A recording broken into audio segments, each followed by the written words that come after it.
마가복음 11장 11절로 14절까지 말씀. 예수께서 예루살렘에 이르러 성전에 들어가사 모든 것을 둘러보시고 때가 이미 저물매 12제자를 데리시고 베다니에 나가시니라. 이튿날 그들이 베다니에서 나왔을 때에 예수께서 시장하신지라 멀리서 잎사귀 있는 한 무화과 나무를 보시고 혹 그 나무에 무엇이 있을까 하여 가셨더니 가서 보신즉 잎사귀 외에 아무것도 없더라. 이는 무화과의 때가 아니니라. 예수께서 나무에게 말씀하여 이르시되 이제부터 영원토록 사람이 내게서 열매를 따먹지 못하리라 하시니 제자들이 이를 듣더라. 아멘. 이 말씀의 그 경고가 우리에게 또한 경고가 되어서 우리의 인생은 이런 인생 되지 않기를 예수 이름으로 축복합니다. 예수님께서 성전에 들어가셨다가 하룻밤 이렇게 둘러보시고 그 다음 베다니로 이렇게 나가셔서 나사로의 집에 가서 머무셨습니다. 그리고는 이제 다시 예루살렘으로 다시 올라오는데 예수님이 노중에 시장하셨다라고 했습니다. 시장하셨는데 멀리서 잎사귀가 무성한 한 뭘 봤다 합니까? 무화과 나무를 봤대요. 무화과는 꽃이 피지 않고 열매를 맺는다 해서 무화, 꽃 없다 뜻입니다. 없을 무자, 꽃 합자. 꽃이 없이 과실을 맺는 나무다. 그래서 무화과입니다. 그래서 이스라엘 백성들의 상징 같은 나무가 몇 가지 나무가 있습니다. 포도나무. 포도나무는 겉으로 보기에 볼품이 없는데 그 열매가 너무 귀하기 때문에 그래서 볼품 없는 나무 같지만은 그러나 열매가 너무 소중한 나무다. 이런 뜻에서 포도나무를 이스라엘 상징나무로 삼아요. 또 이렇게 감람나무를 이스라엘 상징나무로 삼습니다. 감람나무는 장대합니다. 그리고 그 나무에서 귀한 기름이 나옵니다. 그 기름으로 올리브유죠. 올리브나무. 우리가서는 식용유로서는 올리브나무.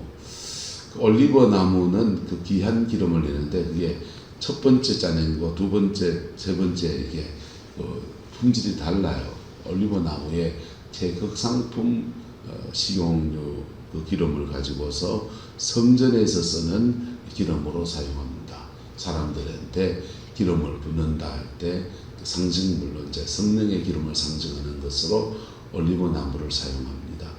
그렇게 이렇게 저렇게 더 다른 것도 있겠지만은 세 가지 나무가 이스라엘의 상징 같은 나무가 되었습니다. 그 중에 하나가 무화과 나무입니다. 무화과 나무가 이스라엘 상징물이 된 것은 이게 꽃을 피우지 않는데 화려하지 않는데 그런데 열매를 맺는다 이런 뜻이에요. 할렐루야. 저와 여러분의 인생에서 잎이 화려하지 않고 꽃이 없고 하지만은 열매 맺는 인생 되기를 예수님의 이름으로 축복합니다. 우리나라의 상징꽃은 뭡니까? 무궁화잖아요. 피고 지고 또 피고 무궁화라고. 그냥 피고 또 지고 피고 또 지고 또 물 많이 진다고 예전시대 때 막 갖다 버리고 그랬는데 어쨌든 그 나라의 상징나무 그리고 또 우리나라의 민족을 상징하는 여러 가지가 대나무 이런 것들은 기계를 상징하고 소나무 이런 거 사시사철 푸르름을 상징하고 그러듯이 이스라엘도 자기 민족의 특성이 이렇게 되기를 소망하는 마음으로 포도나무, 감람나무, 무화과나무 이런 나무들을 자기 민족의 상징으로 이렇게 가지고 있는 것입니다. 이 무화과나무를 보시고서 그 나무에 뭐가 있는가 가서 보니까 잎사귀 외에 아무것도 없더라 그랬어요. 그리고 지금 이때는 뭐의 때가 아니다. 무화과의 때가 아니다. 여러분 무화과의 때가 아닌데 무화과에 가서 열매를 구하면 됩니까? 안 됩니까? 예수님 정신이 나갔지요. 무화과의 때가 아니에요. 지금 이 무화과의 때가 아닐 때는 다른 과일을 구해야 합니다. 지금 가수원에 사과밭에 가가지고 사야 니는 왜 열매를 못 맺었냐? 열매 있습니다. 무보 있게 씁니다. 열매가 쓴 것은 이유가 있습니다. 감자 같은 게 이렇게 먹지 못할 때가 있고 먹을 때가 있습니다. 감 같은 것도 먹을 때가 있고 먹지 못할 때가 있습니다. 먹지 못할 때는 대부분의 열매들은 쓰든지 짠맛을 내든지 하여튼 사람이나 짐승이 먹기에 역한 맛을 냅니다. 왜 먹지 못하게 하느냐 하면은 그때는 씨를 연걸을 때거든요. 작물이 씨를 연걸어서 동물들이 자기를 먹지 못하게 해야 합니다. 그리고 씨가 다 연걸어지면 따먹어라 하는 겁니다. 따먹으면 달콤한 맛에 따먹으면 그 다음 이제 감나무 열매 따먹었습니다. 감을 따먹으면 뱃속에 들어와서 돌고 돌아서 창자 위장을 다 돌아가죠. 뒤로 배출됩니다. 배출되는데 아무데나 사람은 한 군데 가서 응가를 하지만 동물들은 아무데나 가서 응가합니다. 아무데나 가서 응가하면 그때 딱딱한 감씨앗은 그때 응가와 함께 떨어져서 아무데나 가서 흩어져서 이렇게 뿌리를 내리고 이제 싹을 지우고 그래 살아내는 거예요. 식물체들은 동물들이 나를 먹지 못해야 될 때 그때는 열매에다가 역한 냄새나 쓴맛을 낸다든지 독성을 가지기도 합니다. 그래서 동물들이 먹지를 않아요. 먹지를 않고 먹지 못하다가 달달해졌을 때 먹는데 먹고 난 뒤에는 가서 말하고 잘 싸라고 잘 싸면은 싼 데서 식물들은 씨를 번식하고 그래 자라가려고 그러는 거예요. 그래서 근데 이제 익지 않았을 때 그때가 동물들이나 곤충들이 먹지 못하게 하려고 하니까 거기에 독성이 들어가는데 약한 독성은 사람에게 뭐가 된다? 약입니다.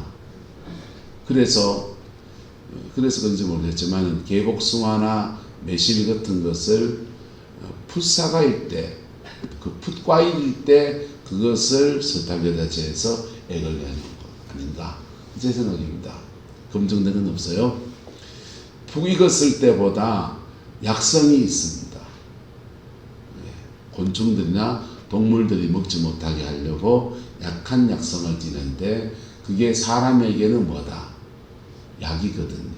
근데 씁쓸한 맛이 날 수 있으니 달달한 맛으로 감춰버리는 겁니다. 어쨌든 그렇게 무화과의 때가 아닐 때 무화과의 열매를 구하는 것은 잘못된 행동입니다. 지금 무화과의 때가 아니면 이스라엘은 뭐 다른 과일이 나겠지요. 지금 여름에 저는 무르포도를 좋아하는데 무르포도 아직 맛이 안 들었습니다. 잘 익고 있답니다. 작년에 샀던 그 집에서. 그래서 기다리고 있습니다. 지금 나오는 포도 먹으면 됩니다. 지금 맞는 때에 맞는 과일을 먹으면 됩니다. 요즘은 시도 때도 철이 없어서 가들도 막 나오니까 그렇지만은 어쨌든 때에 맞는 과일을 구하면 됩니다.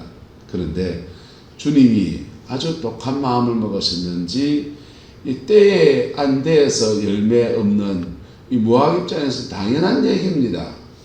그런데 이 무화과에게 주님이 나무에게 말씀하여 이르시되 이제부터 영원토록 사람이 내게서 뭘 따먹지 못할지 열매를 따먹지 못하리라.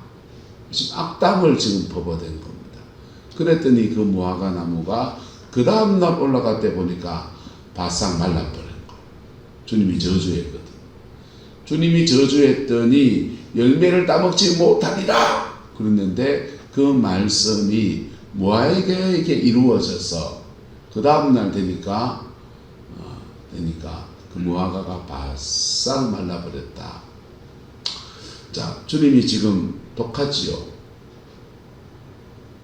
주님이 뒤끝 장렬하지요. 때에 안 맞는 과일 구해놓고 죄 없는 무화과 나무를 뚜렷 패가지고는 나무를 저주했습니다. 이 나무가 무슨 나무라고요? 이스라엘을 상징하는 나무입니다. 이스라엘을 상징하는 나무. 이스라엘을 상징해서 이스라엘의 지금 형편이 이렇다 이런 것입니다. 그 모습은 바리새 신앙이다, SNF파 신앙이다, 뭐 성전에 가서 여러분 복잡하게 예배드리는 모습은 그냥 뭐가 된 듯이 보이고 삐까뻔쩍해 보이고 격식을 갖춰놓은 것 같은데 실제로 그 잎사귀만 무성하지 제대로 된 뭐가 없다, 열매가 없다. 지금 무화과 열매가 없는 모습이 누구하고 똑같다? 이스라엘하고 똑같다.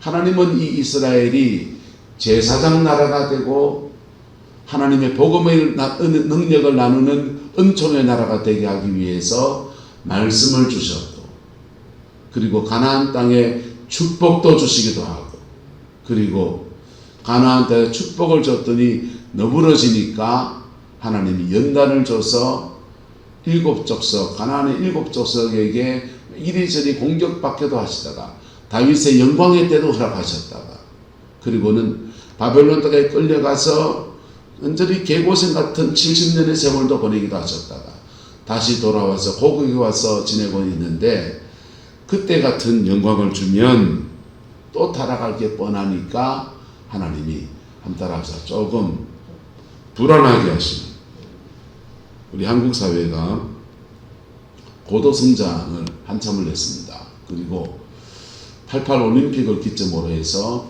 국민소득이 이제 대대로 정상권에 진입하기 시작했습니다. 그러다가 IMF를 만났습니다. IMF를 만나면서 한국 사회의 동양 문화의 근간이 되는 많은 것들이 깨졌습니다. 평생 고용이 깨졌습니다. 그리고 직장을 한 개, 두 개, 세 개, 네 개 건너뛰는 게 자연스러운 일상이 되었습니다. 한 가지 일을 천지거도하는 시대가 아니라 이거 했다가 뭐 이거 해서 일 끝나면 또 딴 거 했다가 이런 시대로 넘어갔습니다. 그러면서 밥 먹고 살아요. 그리고 또 IT 시대를 맞이하면서 구조교육이 끝나고 나니까 IT 시대를 맞이하고 중국 특수가 열리면서 좀 잘 사는 나라의 반열에 들어가서 세계 10대 선진국의 반열에 지금 들어갔습니다. 그런데 하나님이 잘 살기도 하는데 문제는 이게 불안한 거예요. 뭐하다고요? 불안한 겁니다. 왜 불안하냐? 북쪽에 에메나이들이 있고, 일단은 그 위쪽에 러시아 분들이 계셔서 무너스키 하는 분들이 계시고, 그쪽 옆에는 중국 분들이 계셔서 이래저래 강대국들의 틈바구니에 끼어 있어서 이게 어떻게 될지 몰라요. 중국이 시진핑 주석이 장기 집권을 하려면 업적을 쌓아야 되는데 지금 바닥입니다. 코로나하고 겹치고 그 다음에 미국과 그 갈등 구도를 겪으면서 중국의 경제가 급격히 추락하고 있습니다. 아파트 짓는 회사들이 막 부도가 나고, 이번에 중국발 리먼 브러스 사태가 온다. 한국에는 어떤 영향이 될까 촉각을 곤두세우고 있어요. 중국 경제가 어려워지면 우리나라에서 중국으로 수출하는 수출량이 한 반 정도 줄겠죠. 그러면 이제 수출 다변화가 안 돼 있으면 타격이 커집니다. 여러 가지 문제가, 중국 관광객들이 한국에 와서 화장품 사고 이런 것들이 이제 안 되면, 제주도 관광 오고 뭐 이런 것들이 줄어들면 내수에도 무장이 오고 이런저런 문제가 있습니다. 세계 경제가 거무줄처럼 서로 엮여져서 한편 잘 사는 면도 있는데 한편은 세계 어디에서 문제 하나 딱 터지면 전 세계 문제가 돼버려요. 전 세계 문제가 돼서 질병도 코로나 하나가 터졌더니 중국 우한에 터진 코로나가 전 세계 문제가 돼서 그러고, 경제도 어느 나라 하나가 폭삭 무너지면 그것 때문에 그냥 나비효과가 전 세계 경제가 문제가 생기고, 미국 같은 나라는 어떠냐? 빚이 지금 천정가묵합니다. 어마어마한 빚을 지금 내서 살고 있어요. 빚을 내는데 계속 빚을 내요. 그리고는 계속 미국은 최대의 수출품이 있습니다. 뭔지 압니까? 미국산 소고기가 아닙니다. 돈입니다. 미국 달러를 수출합니다. 미국 달러 수출하고 그 달러를 수출해가지고는 미국 돈을 계속 갖다 쓰는데 그 돈을 찍어내는 대신에 국채를 발행하거든요. 어쨌든 그걸로 이제 먹고 삽니다. 제조업 다 붕괴됐습니다. 그 나라 사람들 볼펜 하나 못 만듭니다. 지금. 자, 그런데 그런 속에서 우리가 지금 뭐 하냐? 다들 불안해요. 내일이. 뭐 하다고요? 내일이 좀 다 불안합니다. 나훈아 씨의 노래처럼 그저와 준 오늘이 고맙기는 하여도 죽어도 오고 마는 또 내일이 두렵다 하듯이 내일은 다들 불안합니다. 돈 쌓아놔도 불안하고 뭐해도 불안하고 집값 부동산 투자하는 집값이 떨어질까 불안하고 주식에 투자하는 주식 뻥 터질까 불안하고 뭐 이래저래 불안합니다. 그런데 하나님은 이스라엘도 바벨론 포로기를 거치면서 바벨론, 페르시아, 헬라, 로마로 거치는 4대 강국의 식민지 통치를 계속 겪으면서 불안하게 하십니다. 하나님은 빛도 창조하시고 어두움도 창조하시고 좋은 것도 주실 때도 있고 어려움도 허락하실 때도 있고 왜 그러냐? 왜 그러냐 하면 하나님은 우리가 뭐 하게 하시려고. 첫 번째는 세상에 너무 빠져서 거하지 않고 여호와께 돌아와서 구원을 잊지 않게 하시려고. 두 번째는 그 연단 속에서 축복 안에서 하나님이 함께 하심 안에서 때로는 연단 속에서 때로는 복주심 안에서 열매 맺는 생이 되게 하시려고. 뭐 하게 하시려고요? 열매 맺는 생이 되게 하시려고. 옆 사람 축복합시다. 열매 맺는 인생 됩시다. 열매 맺는 인생 되게 하시려고. 지금 근데 이스라엘이 열매 맺는 처지가 됐느냐?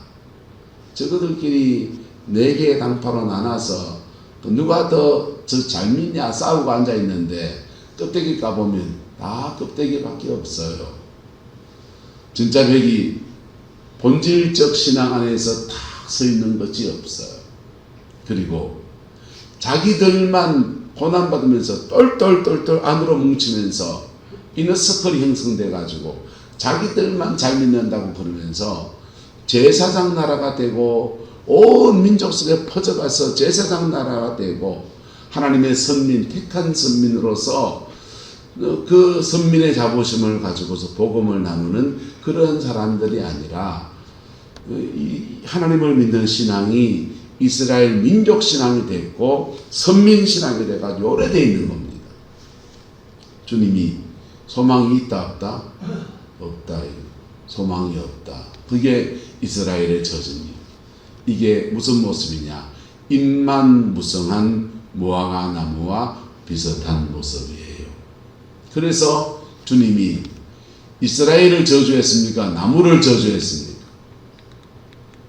이스라엘을 저주하지 않았습니다.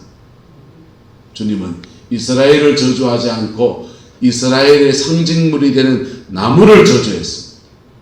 그랬더니 그 나무가 바싹 말랐습니다. 이스라엘을 저주하지 않았습니다. 네. 보세요. 자, 누가 원주의 목사 인간이 소망이 없구나. 저거는 열매 없는 무화과나무와 똑같다. 너는 평생에 열매 맺지 못하고 말라 뒤진다 하면 죽을 것이다. 이래 말했다 합시다. 됐습니까? 안 됐습니까? 곤란한 얘기잖아요. 그럴 때 그런데 이 사람에게 경고해야 돼요. 경고해야 돼요. 그때 나의 상징물이라든지 내가 가장 소중히 여기는 것을 저주합니다.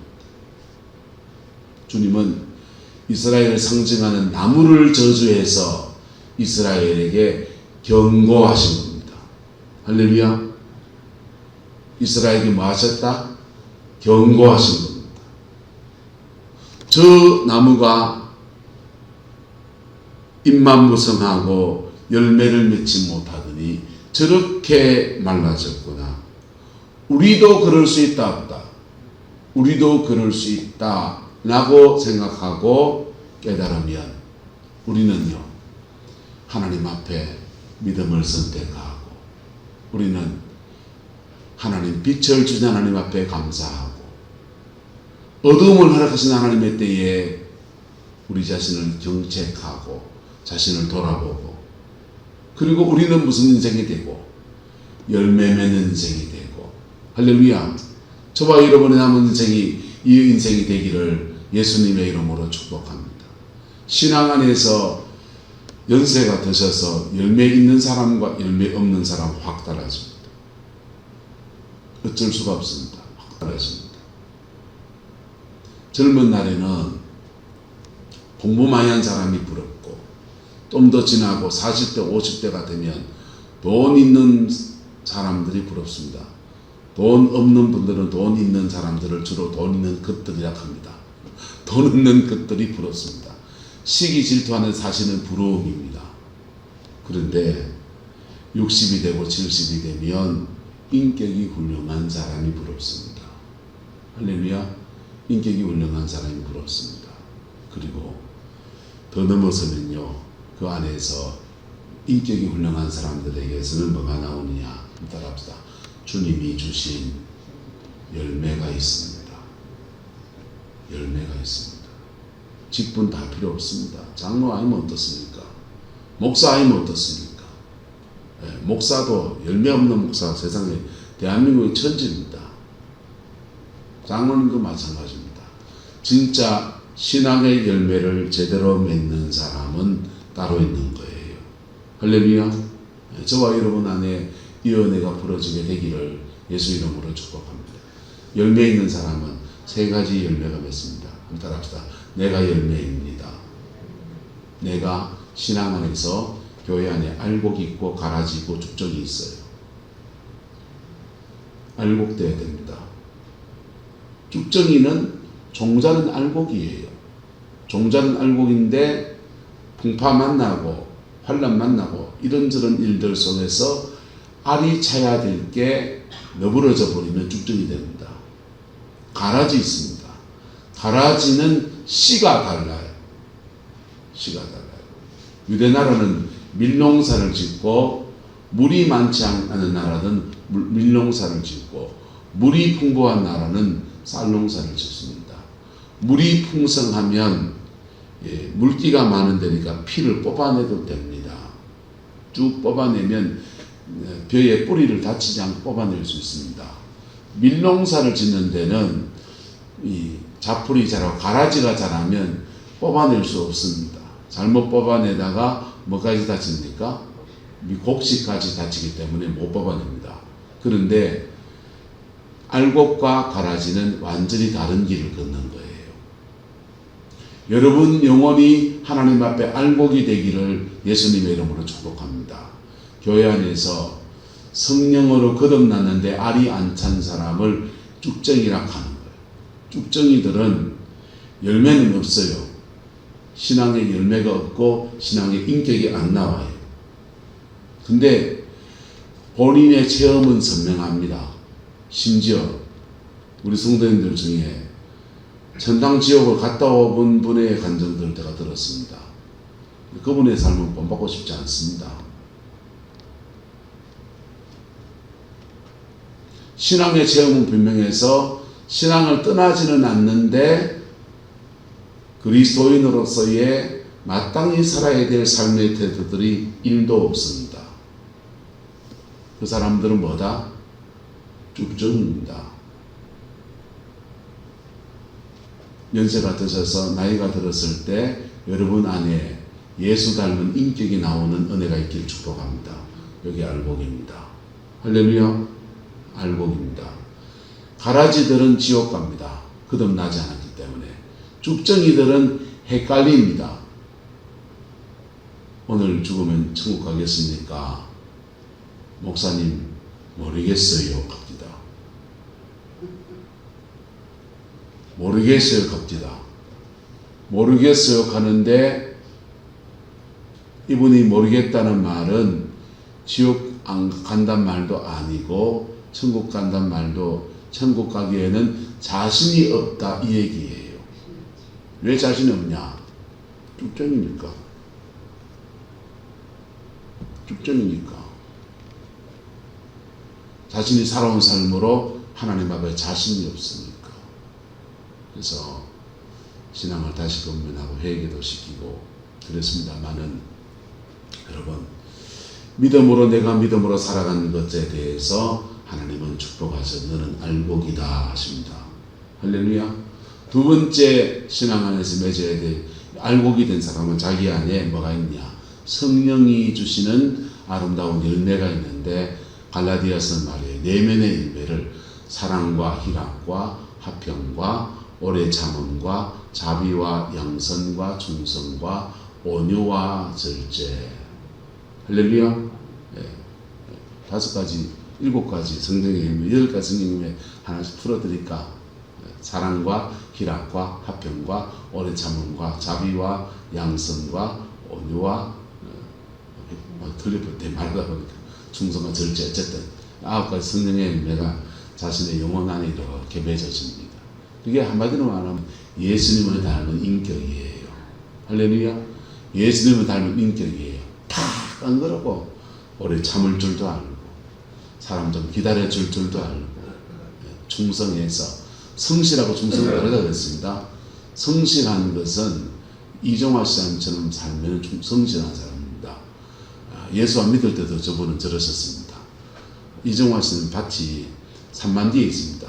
지게를 메고 바위 틈을 지나서 비로 짊어지고 그거는 경운기도 못 들어갑니다. 괭이로 꽉 짜가지고 밭을 장만해 놨습니다. 근데 그 밭에 산 위에 있는 밭이 작물이 튼튼하더만요. 팥 같은 것도 향도 다르고,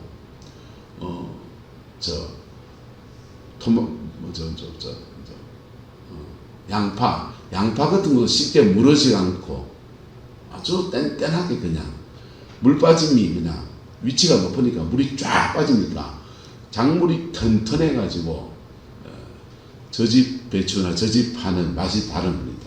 근데 그 농사 지으려면요 지게 메고 어깨에 짊어지고 만디까지 들고 올라갔다가 그 하고 그 가서 하는 것도 전부 다 사람 손으로 해야 되고 그리고 농사 지은 것도 지게에 짊어지고 어깨에 메고 그래 내려와 가지고 이제 그 팔아야 되는 겁니다.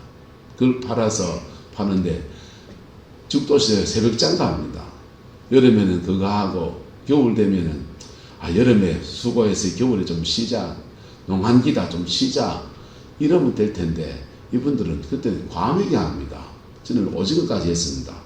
오징어 과메기 하면서 너래 말려가 팔아가지고 그거 하고 겨울에는 생선 말리고 여름에는 봄부터는 이런 나물 저런 나물부터 시작해서 막 팔러 그냥 죽도시장에 나가서 팔러 다니고 성실한 분이십니다. 내외가 다 그렇습니다. 근데 충성은 여기서 하나 더 나가는 겁니다. 충성은 방향성이 더해져야 되는 거예요. 뭐가 더해져야 된다? 열심히 하는데 일만 만드는 사람이 있습니다. 충성되지 않은 분들은 열심히 하는데 엉뚱한 성실이 나옵니다. 그러면 심지어는 마귀의 도구가 되기도 합니다.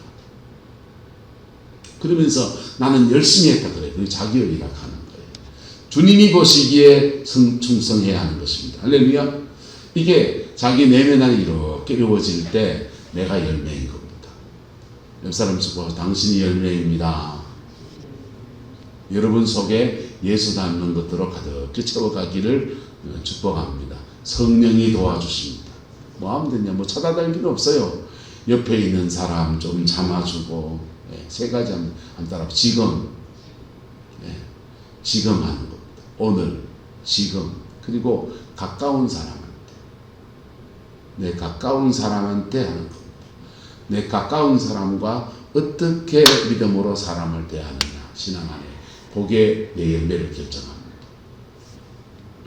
그래서 어느 교회, 무슨 교회 다 깔고 없습니다. 내 교회에서, 내 앉은 자리에서 내하고 가까운 사람, 어려운 사람도 있고 쉬운 사람도 있는데 그 사람들 어떤 내가 믿음의 관계를 가질까 몸부림치다 보면 내 열매가 맺어집니다. 그게 내가 알곡이 되는 거예요. 그래 알곡이 되어지면 하나님은 그 알곡을 심으십니다. 심는데 어디다 심느냐? 가정에다 심습니다. 가정에서 또 때같이 그냥 광치고 이런 분들은 가정에 있는 못 맺습니다. 주님의 마음으로 남편한테 좀 희생하고 자녀를 위해서 좀 희생하고 그럴 때 특별히 가정 안에 신앙 안에서 그걸 섬겨나갈 때 가정 안에서 믿음의 열매가 맺어집니다. 그래서 자녀들이 믿음의 삶을 사는 은혜들이 나타나요. 본인 신앙 되게 좋은데 자녀들이 신앙이 개판인 사람이 있습니다. 그거는요, 교회에서의 모습과 집에서의 모습이 달라서 그래요. 집에 가서 내가 희생할 줄 알고 한 번 더 섬겨줄 줄 알고 마을 절제하고 아들한테 신앙으로 교육하고 이런 가정은요, 가정에서 신앙의 열매가 확 맺어집니다. 믿음의 세대가 일어납니다. 할렐루야. 신앙의 1세대들은 죄송합니다. 아무리 잘해도 거기서 겁니다. 신앙의 1세대들은 아무리 잘해도 지성질하고 이거 고치는데 그냥 에너지 거의 다 써요. 그런데 2세대들은요, 제대로 세워진 2세대들은 전혀 다른 인생을 사는 거예요. 부모님이 기도한 터가 있기도 하고 신앙 안에서 삶의 태도가 바뀐 것도 있기도 하고 자기 안에도 별 문제가 없고 밖에도 부모가 다 거의 다 싸워놨어요. 그래서 2세대의 축복이 벌어지는 거예요. 근데 신앙의 2세대인데 앞에 세대에서 아무것도 안 해놓으면 그 다음 세대가 지가 지 힘으로 개척해 가야 되는 거예요. 자기가 자기 힘으로 개척해 가야 됩니다. 영적 전쟁 지 다 싸워야 되고요. 심은 것 없는 부모 세대 때문에 지가 하나님 앞을 심고 가야 되고요. 그래서 그래 삶이 어째 되냐? 이런 사람 나옵니다. 이런 사람 나옵니다. 우리 마누라가 죄송합니다. 여러분들은 또 다르겠지만 우리 마누라는 내하고 특별한 관계니까 우리 마누라는 저를 너무 아까워합니다. 야, 당신같이 설교 그만하고 당신같이 찬양도 좀 되고 당신같이 뭐 그거 하고 그거 하면 성령의 능력도 좀 있고 그러면 인터넷에 이래 자기가 아는 목사님들이 많거든요. 이 사람이 선봤던 남자 목사들이 많습니다. 내전의 앞에 사람, 제가 최후의 성자입니다. 근데 그분들이 목회하는데 이래 가서 여보, 이 사람 내 몇 번째 선봤던 남자인데 하는데 설교 들어보고 목회하는 거 보면 여보, 당신보다 뭐한데 그렇게 하는 소리 합니다.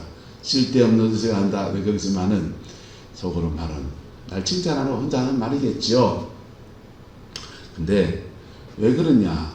그분들은 믿음의 터가 있는 분들이에요. 그래서 전에는 쥐나 내나 이랬던데 요즘은 안 그렇습니다. 저는. 그분들은 다 이유가 있지.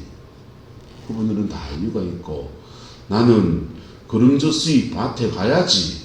밭에 가다 보면 때 되면 장에 가는 날 오겠지. 할렐루야.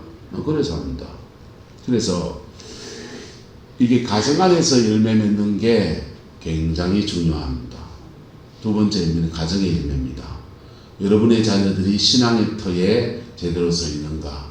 세상 나가서 이리 쾅 저리 쾅 안 하고 자충우동 안 하고 지 직장 안에서 자근자근하게 지 인생 살아내는가? 안 믿어도 그래 하는 사람들은 가정 안에서 그 기류가 흐름이 괜찮은 가정들이에요. 예수를 안 믿어서 그렇지. 할렐루야. 저와 여러분들은 신앙도 전수되고 그의 인생도 자기 인생을 제대로 이렇게 착착착착 살아내는 은혜가 여러분 가정 안에 풀어지게 되기를 예수 이름으로 축복합니다. 이 가정의 열매입니다. 세 번째 열매는 한번 따라합시다. 사역의 열매. 사역의 열매는 하나님이 각자 사명처럼 맡겨주고 있습니다. 우리의 직분일 수 있습니다. 우리의 은사일 수 있습니다. 우리의 재능일 수 있습니다. 그 직분 가지고서 내가 어떤 열매를 맺었느냐. 교회도 이런 일 저런 일 다 일납니다. 그 일들 속에서 내가 주님의 마음으로 어떻게 행했느냐가 열매를 맺습니다. 똑같습니다. 열매 맺는 것은 한번 따라합시다. 하늘의 미랄로 썩어져야 됩니다. 내 이마에 배웠는데 내가 썩어져야 되나? 이렇게 하면 열매 못 맺습니다. 교만이라고 합니다. 내가 은사가 이마인데 내가 그런 것까지 해야 돼? 열매 못 맺습니다. 그런 것까지 하셔야 됩니다. 할렐루야. 그래서 세 가지 신앙의 열매. 한번 따라합시다. 내가 열매입니다. 알곡됩시다. 알곡됐습니까? 희생하세요. 어디에서? 가정에서. 어디에서? 교회에서. 어디에서? 여러분의 삶의 자리에서. 그럴 때 각자의 자리에서 하나님이 주는 열매들이 그렇게 맺어지는 겁니다. 이스라엘은 열매 맺지 못하고 있다는 것입니다. 근데 주님은 감사하게도 이스라엘을 저주하지 않고 이스라엘을 상징하는 그 나무를 저주했습니다. 왜? 뭐 받으라고? 경고를 삼으라고. 여러분, 우리의 인생사 속에서 주님은 저와 여러분을 예수의 보혈의 피로 값주고 사셨습니다. 감사하게도 내 같은 놈 저주 안 하십니다. 우리 같은 사람 저주 안 하십니다. 대신에 우리가 가장 소중히 여기는 것들을 어둡게도 했다가 밝게도 했다가 이렇게 하시기도 하고, 우리가 내 인생에 저거는 절대로 놓치지 마라, 이건 내 분신물과 같다, 그걸 쳐버립니다. 그리고 뭘 삼아라고? 경고로 삼으라고. 여러분, 인생의 열매. 그래서 우리는 말하고요, 나무는 저주받았지만 니는 열매를 맺어라. 할렐루야. 그 은혜와 축복이, 이 주님의 마음이 우리 안에 전달되어져서 우리에게 소중한 것을 들어 잃었을 때도 이 은혜 앞에, 이 주님의 마음 앞에 엎드리는 은혜가 있기를 축복하고, 이 안에서 제대로 된 인생의 열매, 삶의 열매들이 여러분의 가정과 삶의 자리에 주렁주렁 아멘도 안 하시네 넘치고 풍성해지기를 예수 이름으로 축복합니다. 기도하겠습니다. 좋으신 아버지 하나님, 주님의 은혜와 사랑을 감사합니다. 우리의 남은 인생에 꼭 열매 맺는 생이 되게 우리 하나님 인도하여 주옵소서.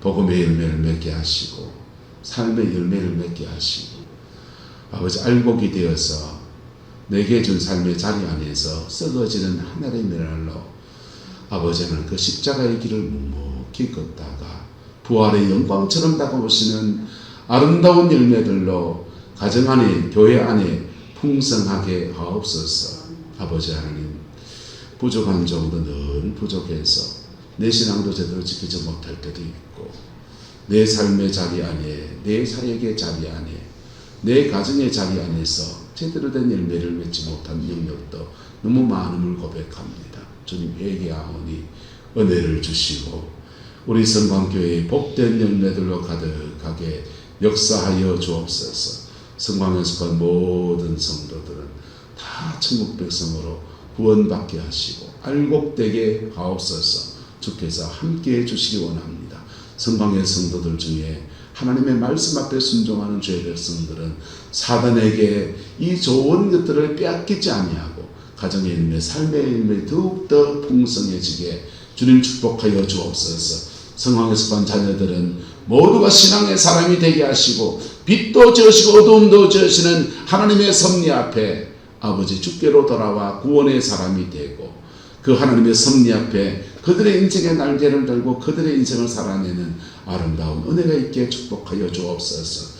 성방에 속한 자녀들 중에 종의 길을 걷는 자녀들에게는 하나님의 은혜를 주셔서 아버지 그의 인생에 하늘에 썩어질 미랄로 썩어질 줄도 알게 하시고, 번일을 바라여서 다윗 같은 심장으로 골리앗 앞에 담대한 영을 가지는 은혜도 주셔서 목회사역 안에 제대로 된 열매 가지고서 하나님 앞에 큰 영광 돌리는 은혜가 있게 축복하여 주옵소서. 주께서 하나님의 은혜와 사랑으로 함께해 주시기 원합니다. 예수님의 이름으로 축복하며 기도드리옵나이다.